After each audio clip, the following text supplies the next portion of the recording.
L'histoire que je vais vous raconter va très certainement vous choquer. Cette histoire se déroule dans une campagne, très peu peuplée, loin de la ville, au milieu du village, se hissait la seule mosquée à des kilomètres à chaque mort. C'est dans cette mosquée que l'on priait sur les défunts. Un homme du nom de Ahmad était l'imam de cette mosquée, et c'est lui qui en était le responsable. C'était un homme très pieux et très respecté, et c'est vers lui que se tournaient les villageois pour toute question religieuse, jusqu'au jour où il va se passer quelque chose d'inattendu pour l'imam Ahmad, ainsi que tous les habitants du village. Un jour, les habitants étaient assis dehors quand ils sont aperçus l'imam Ahmad arriver en courant. On pouvait lire la terreur sur son visage. Il n'arrêtait pas de répéter de demander pardon à Allah. Il était très mal. Ses vêtements étaient tout sales, couverts de terre et de poussière.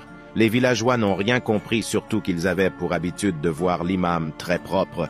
C'était alors curieux pour eux de le voir dans cet état. Ils lui ont alors demandé: que se passe-t-il? Pourquoi êtes-vous dans cet état? L'imam a de nouveau demandé pardon à Allah et leur a raconté l'histoire que je vais vous raconter de suite. L'imam Ahmad leur a dit que comme d'habitude il était dans la mosquée et il a commencé à effectuer l'appel à la prière de l'aube. Les gens ont commencé à remplir la mosquée et un groupe est arrivé avec un cercueil pour prier sur le défunt. Ils sont déposés le cercueil à l'endroit conçu pour les prières mortuaires et la prière de l'aube a commencé à la fin de la prière de l'aube.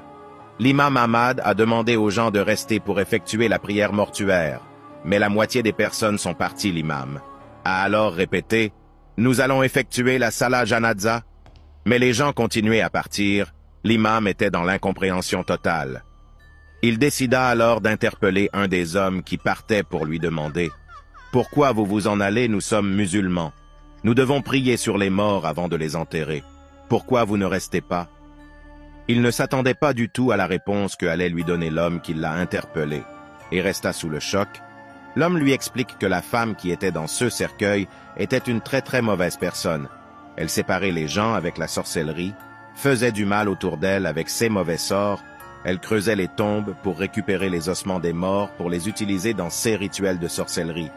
Cette femme était une sorcière, et c'est impossible pour nous de prier sur son corps. L'imam répondit d'accord. C'était une très mauvaise femme, mais nous allons quand même prier sur son corps, l'enterrer. Et pour le reste, sa punition sera près d'Allah. L'homme lui dit par respect: pour toi, nous allons t'aider à la transporter au cimetière.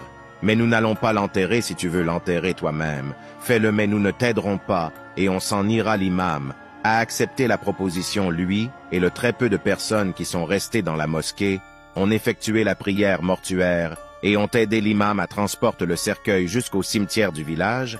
Une fois arrivés au cimetière, ils sont commencés à creuser une tombe pour que l'imam puisse enterrer le corps de cette femme. Mais c'est comme si la terre l'a refusé. Dès qu'il essayait de creuser à n'importe quel endroit du cimetière, il tombait sur une terre très dure et difficile à creuser.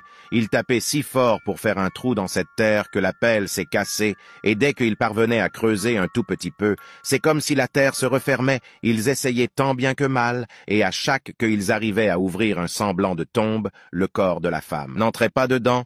Le trou était trop petit. Ils ont fait plusieurs tentatives, mais en vain, comme si la terre la refusait. À ce moment, l'imam a compris que le mal qu'avait fait cette femme était tellement grand et d'une telle gravité que cela était quelque chose d'impardonnable.